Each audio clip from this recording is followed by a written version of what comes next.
अस्सलाम वालेकुम नाज़रीन, आप देख रहे हैं ZH एंटरटेनमेंट में हूँ सही अहमद। नाज़रीन, हम आपको आजकल इंडिया के और पाकिस्तान के जो एक दूसरे के कॉपी हुए हुए गाने हैं उसके बारे में बता रहे हैं।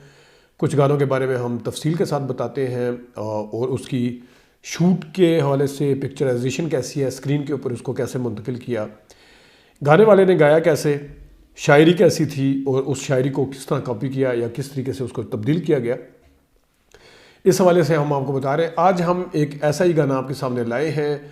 फिल्म का रिव्यू हम किसी ज़माने में दे चुके हैं अलग अलग, और इंडिया की फ़िल्म जो थी, जो कि कापी थी पाकिस्तानी फ़िल्म मेहरबानी की। मेहरबानी फ़िल्म जो थी वो 1982 में आई और उस फिल्म के डायरेक्टर जो थे वो परवेज़ मलिक साहब थे। उस फिल्म के अदाकारों में शामिल थे मोहम्मद अली, नदीम, नैयर सुल्ताना, जमील फ़खरी, बल्कि फ़खरी अहमद थे, जमील फ़खरी नहीं थे, फ़खरी अहमद, नदीम साहब के साथ बाबरा शरीफ साहिबा थी। और इसी तरह ये फ़िल्म जो थी कॉपी हुई इंडिया में।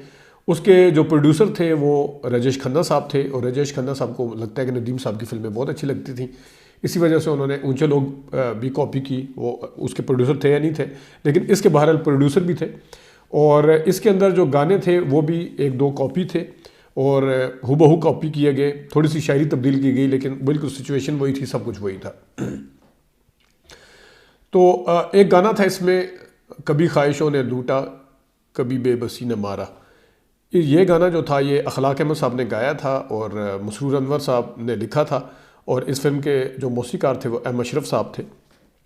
जबकि जो इंडिया में इसको गाया वो किशोर कुमार साहब ने गाया, और इसके जो RD बर्मन साहब इसके मौसीकार थे।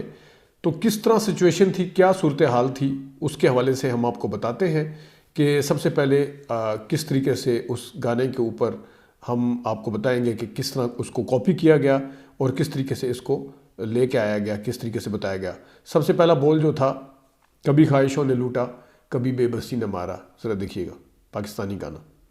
कभी ख्वाहिशों ने लूटा कभी बेबसी ने मारा। नाज़रीन, यही वाले सेम बोल, सारा कुछ सेम, चादर भी शोल्डर के ऊपर उसी तरह रखी हुई है राजेश खन्ना साहब ने।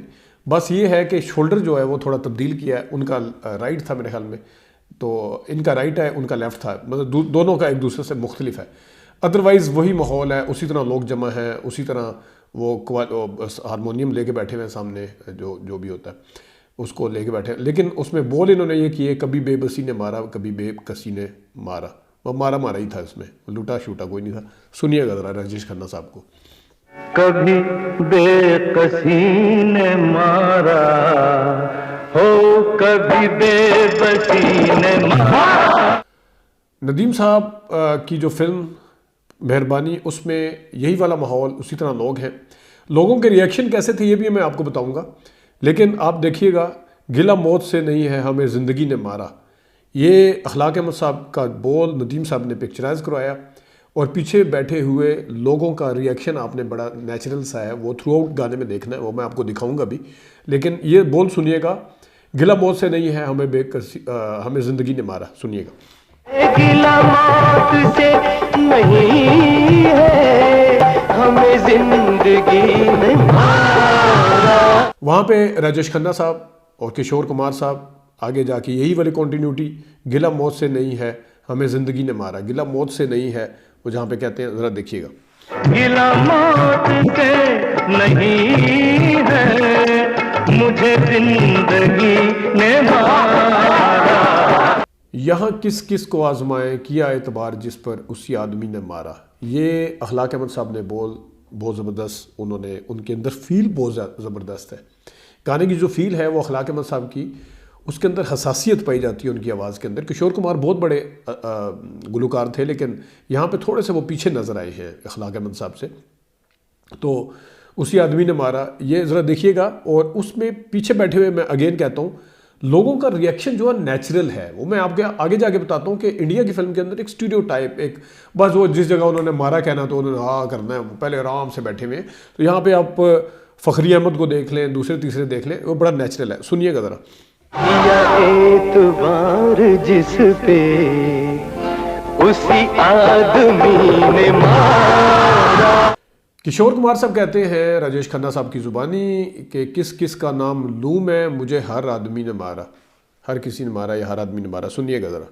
किस का नाम लूं मैं, मुझे हर किसी ने मारा।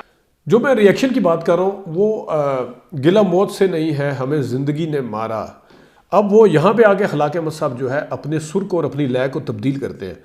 हम गिला मौत से पहले वाले में और तरीके से उन्होंने कहा था, दूसरे वाले में और तरीके से कहा है, गिला मौत से नहीं है हमें ज़िंदगी ने मारा। और जब वो करते हैं तो आगे से रिएक्शन इतना ज़बरदस्त है कि जिस तरह तमाम लोग गाने को समझते हैं और उनका रिएक्शन बिल्कुल ज़बरदस्त है और मतलब है बिल्कुल बेसाख्ता सा लगता है उसके अंदर। ज़रा देखिएगा आप, मारा के ऊपर लोगों का रिएक्शन भी देखिएगा। मौत से नहीं है हमें जिंदगी ने मारा। ये नहीं है कि किशोर कुमार साहब ने इसके अंदर सुर और लय तब्दील नहीं की थी, लेकिन उसके अंदर जो लोगों का रिएक्शन है वो नहीं है यहाँ पे। वो बस उनको जिस तरह बताया गया था कि मारा के अंदर आपने आगे करना हो, जो नॉर्मल रूटीन में मारा कह रहे हैं। अब यहाँ पे जब कहते हैं गिला मौत से नहीं है, मुझे हर किसी ने मारा, इन्होंने अपनी लय पहले वाले रूटीन के मुकाबले में तब्दील की है, लेकिन उसकी अप्रिसिएशन कोई नहीं है, उसके आगे से रिएक्शन लोगों का उस तरह से नहीं है। ज़रा देखिएगा। मुझे जिंदगी ने मारा कभी बे। आगे जाके फिर वो कहते हैं हमें ज़िंदगी ने मारा, अगले आगे अखलाक मसहब फिर आगे, और वहाँ पे भी रिएक्शन जो है वो एक समा बांध देता है और स्क्रीन के ऊपर और माहौल के हिसाब से आपको बिल्कुल ठीक नज़र आता है। ज़रा अखलाक अहमद का ये देखिएगा, फिर मैं आपको किशोर कुमार साहब का भी बताता हूँ। देखिएगा ज़रा। मौत से नहीं है हमें जिंदगी ने मारा कभी। फिर अगेन गिला मौत से नहीं है मुझे ज़िंदगी ने मारा, उसमें पीछे वाले में चले रिएक्शन नहीं दिया था, आगे वाले में भी नहीं दिया। वो एक बहुत सोच के बैठे हुए थे। वो जो पहले वाली कंटिन्यूटी है, कभी बेबकसी ने मारा कभी बेबसी ने मारा, वहाँ पे आपने आ करना है। तो वो दूसरे वाले में आगे फिर उन्होंने अपनी लय को तब्दील किया, फिर कोई रिएक्शन नहीं है। मुझे जिंदगी ने मारा कभी। नाज़रीन, गाने के दौरान जो है वो आपको बताएं कि उन्होंने स्टोरी बोर्ड भी किस तरह तब्दील उसी तरह रखा है। गाने के दौरान ही एक गाड़ी आती है, गाड़ी के अंदर एक लड़की बैठी हुई है, गाने के किस दरमियान के अंदर ही गाड़ी आती है। पहले देखिएगा कि गाड़ी जो है वो मेहरबानी फिल्म में किस तरह आती है, उसके अंदर से बैठी हुई लड़की जो है वो किस तरह देखती है, वो ज़रा उसका देखिएगा थोड़ा सा।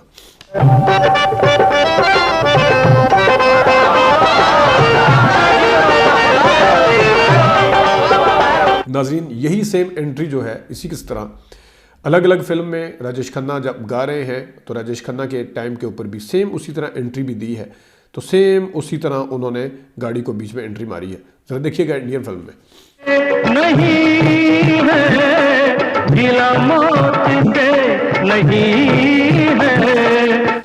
ये गाड़ी वहीं पे मौजूद है और अखलाक अहमद साहब गाते हैं, वो बोल जो है उसी तरह, ना ज़माना साज हूँ मैं ना मालो ज़र से गर्ज है, ये कहते हैं।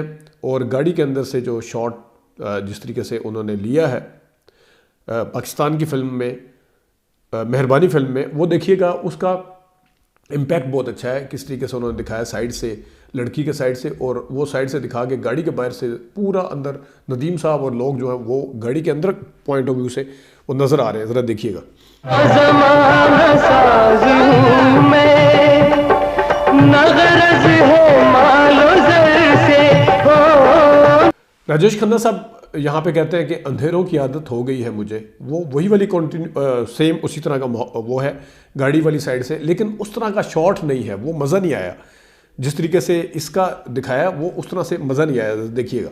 अंधेरों की आदत मुझे हो गई है।